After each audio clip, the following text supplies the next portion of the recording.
जब परमेश्वर ने हमें सेवकाई में बुलाया, उस टाइम मैं बहुत कर्ज़ों में था। मैं और मेरी जो वाइफ है, हम लोग बहुत कर्ज़ों में थे। बैंक वालों से फ़ोन आते थे, और आपको पता है जब बैंक वाले कर्ज़े के लिए फ़ोन करते हैं तो कितनी बदतमीज़ से बात करते हैं। और वो एक ऐसा समय था जब वो बहुत हार्ड था हमारे लिए फाइनेंशियली। हमें पता नहीं था कि क्या हम करें। हम लोग सब कुछ करते थे, हम लोग कलीसिया जाते थे, सब कुछ करते थे, मगर तब भी हम लोग आर्थिक रूप में हम लोग स्ट्रगल कर रहे थे।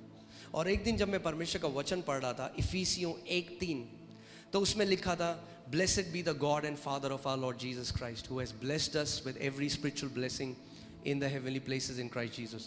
धन्य है हमारा परमेश्वर और हमारे प्रभु यीशु मसीह का पिता, जिसने हमें आत्मिक स्थानों में हर एक आत्मिक आशीष दे दी है मसीह यीशु में। एक मिनट, क्या परमेश्वर का वचन ये कहता है कि वो हमें आशीष देगा?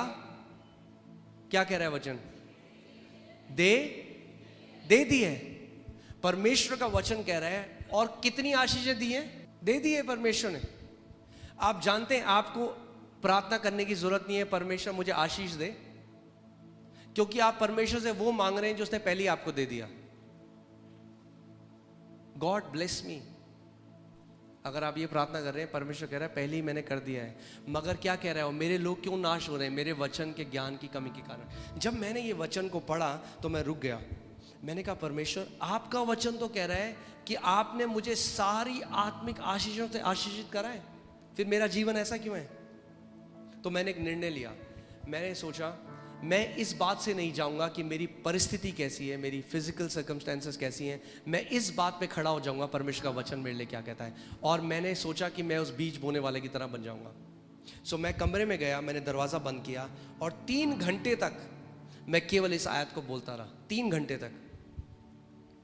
और मैं कहने लग गया, परमेश्वर आपका धन्यवाद हो, क्योंकि आपने मुझे सारी आत्मिक आशीषें दे दी हैं, बार बार बार बार। क्योंकि विश्वास कैसे आता है? सुनने से, और सुनना किस चीज से होता है? परमेश्वर के वचन से। जब कभी परमेश्वर का वचन आपके कान में पड़ता है और आपके हृदय में जाता है, वो विश्वास को प्रोड्यूस करता है। आमीन। सो मैंने एक दिन किया। आप जानते हैं क्या हुआ? कुछ भी नहीं, क्योंकि एक दिन में कुछ नहीं होगा। जब आप बीज बोते हैं उसी दिन आ जाता है क्या फल? नहीं आता। मगर हम क्या करते हैं, हम जानते हैं क्योंकि हमने बीज बो दिया है, अब उसका फल आएगा। मैंने 1 दिन बोला, 2 दिन बोला, 1 हफ्ते, 1 महीना, मैं किसी इंसान के पास नहीं गया, मैंने किसी से उधार नहीं मांगा। हमें तब भी फ़ोन आ रहे थे बैंक से, हमारे साथ तब भी वो लोग जो भी बोल रहे थे। मैं परमेश्वर के पास गया, मैंने कहा प्रभु, यूहन्ना 17:17 में प्रभु यीशु मसीह ने कहा कि पिता तेरा वचन सत्य है। क्या है तेरा वचन? मैं आज आपको एक बात बताना चाहता हूं, जो कुछ भी आप इस समय आपके साथ हो रहा है, जो भी आपकी परिस्थितियां हैं, अगर वो गलत हैं, वो एक तथ्य है, मगर परमेश्वर का वचन क्या है? वो सत्य है। तथ्य और सत्य में एक अंतर है। तथ्य बदल जाता है, सत्य कभी नहीं बदलता। तो मैंने परमेश्वर को रोज बोलना शुरू किया। मैंने कहा प्रभु धन्यवाद। जितना ज्यादा मैं बोलता गया, हल्के हल्के क्या हुआ, वो वचन मेरे कान में पड़ता गया और मेरे अंदर विश्वास आने लग गया। मैं हल्के हल्के मैं सोचने लगा मैं तो बहुत आशीषित हूँ। एक दिन मैं अपनी वाइफ के पास गया और मैंने कहा मोनिका, जो करोड़ों आज हमारे अकाउंट में, हमारे अकाउंट में कुछ 100 रुपए थे मगर आपको पता है विश्वास एक अलग भाषा बोलता है। जब विश्वास आपके अंदर आ जाएगा, आपकी बोली बदल जाएगी। आमीन। जो विश्वास के लोग होते हैं वो अलग तरीके से बात करते हैं। तो मैंने अपनी वाइफ को बोला, मैंने कहा हम उन करोड़ों रुपए का क्या करेंगे जो परमेश्वर ने दिए हैं? उन्होंने कहा हम परमेश्वर का भवन बनाएंगे, और वो आज पूरा हुआ है। सो जैसे जैसे जैसे जैसे मैं परमेश्वर के वचन को बोलने लगा, हल्के हल्के मेरे अंदर मेरा हृदय इस बात को मानने लगा, मैं आशीषित हूँ, मैं आशीषित हूँ, मैं आशीषित हूँ। और जब मैं उसको मानने लगा, प्रभु यीशु मसीह ने हर बार क्या बोला?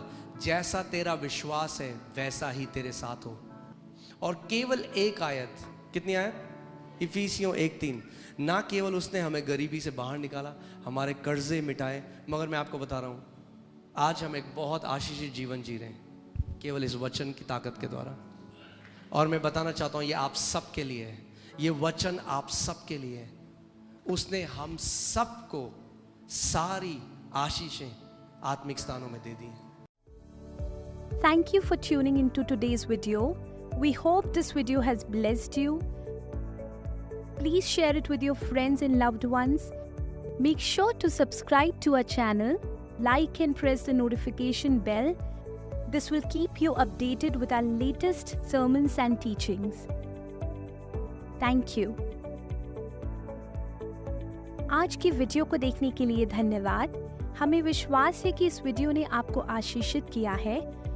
इसे अपने परिवार और प्रियजनों के साथ बांटें और हमारे चैनल को सब्सक्राइब करना ना भूलें, जिससे कि आपको हमारे आने वाले सर्मन्स और शिक्षाएं मिलती रहें। धन्यवाद।